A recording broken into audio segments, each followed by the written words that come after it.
کہ اللہ نے ان آنے والے ایام کو، جو کہ کوئی گھڑی نہیں ہے، کوئی ایک وقت نہیں ہے، نہ معلوم نہیں ہے جسے تلاش کرنا ہے، اللہ نے بتلایا کہ یہ 10 دن پورے ایسے ہیں جسے اللہ نے ایسی قبولیت عطا فرمائی کہ قرآن مجید، فرقان حمید میں ان کا اللہ نے قسم اٹھا کر کے عظمت کا اظہار کیا۔ پھر اللہ کے رسول صلی اللہ علیہ وسلم نے ایک حدیث میں فرمایا کہ لیالین عشر سے یہی ذی الحجہ کے 10 دن مراد ہیں، اور پھر اللہ کے رسول نے، بخاری شریف کی حدیث ہے، ان ایام کی اللہ کے یہاں محبوبیت کو اس انداز سے ذکر فرمایا کہ اس میں کیے جانے والا ایک ایک عمل اللہ کو ایسا محبوب ہے کہ ان دنوں کے علاوہ کوئی بڑے سے بڑا عمل بھی محبوبیت میں اس کے برابری نہیں کر سکتا۔ اب بات یہ ہے کہ اللہ تبارک و تعالی یہ ایام، یہ رمضان المبارک، یہ لیلۃ القدر، یہ عشرہ ذی الحجہ، یہ 10 محرم، یہ قبولیت والے اور اتنی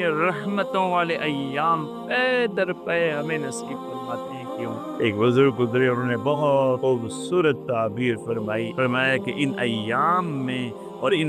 میں جو اللہ نے اپنے نیک اور عبادت گزار بندوں کے لیے اجر و ثواب بڑھا کے رکھا ہے، اس میں اللہ اپنی محبت کا اظہار فرماتے ہیں۔ وہ محبت انسان سے جس کی اللہ کے رسول صلی اللہ علیہ وسلم نے فرمائی کہ 70 ماؤں سے زیادہ محبت کرنے والا وہ رب کریم ہے انسان سے، کیونکہ وہ اس انسان کو نوازنا چاہتا ہے اپنی رحمتوں سے، انعامات سے، عنایتوں سے۔ تو کبھی رمضان المبارک آ جاتا ہے، پھر لیلۃ القدر آ جاتی ہے، پھر ذی الحجہ کے یہ 10 ایام آ جاتے ہیں، پھر محرم آ جاتا ہے، تو اللہ تعالیٰ بے پناہ نوازنا چاہتا ہے۔ یہ پورے 10 دن اور اس میں کیے جانے والا ایک ایک عمل اللہ کو اتنا محبوب ہے